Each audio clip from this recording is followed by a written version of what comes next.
Yes, I have the question that what do you consider to be a fair deal as allowance for a child who is in the tertiary institution? When I say child, does not mean like a very, does not mean like a teenager or a kid, or at least you are a parent and then your child, your young one who is in the tertiary institution. And I want us to, before we go into what that actually is, I want us to bear certain things at the back of our minds.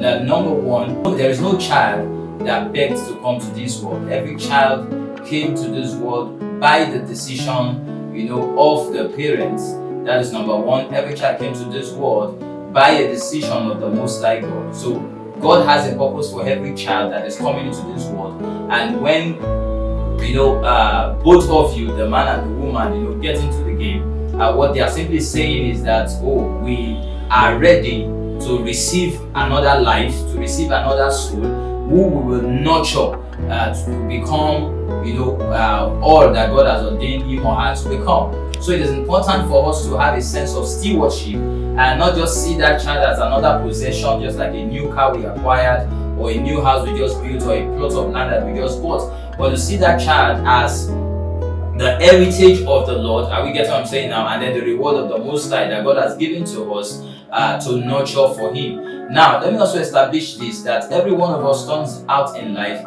as a product of our nature, our nurture, and our culture. Note this, our nature, our nurture, and our culture. So your nature is what has already been put in you, your temperament, your configurations and all of that. And then your nurture talks about your environment. So the environment you raise a child in will contribute to the child's nature, the kind of nurture rather, the kind of atmosphere you create in the house, the kind of things the child says. In fact, the first definition that the child has about several things is from the house. I believe that when we want to look into all of this, we must now come to that point and say, okay, we received this child, and what are the expectations? What are the goals of this child's life? What are the things that God expects of us in this child's life? What are the demands? And then I pray and I trust that we'll be able to now look into how to grow our capacity to be able to undo that assignment, because parenting is an assignment, and not just anybody should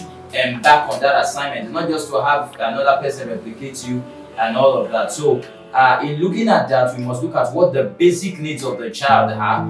If you're talking about, if you have equipped the child with financial intelligence, you look at, okay, what's this child studying? What are the other things you can do that can bring in some other thing, if it is possible. But if it is not possible, it's not something you shove down the throat of the child. You made the decision to have the child.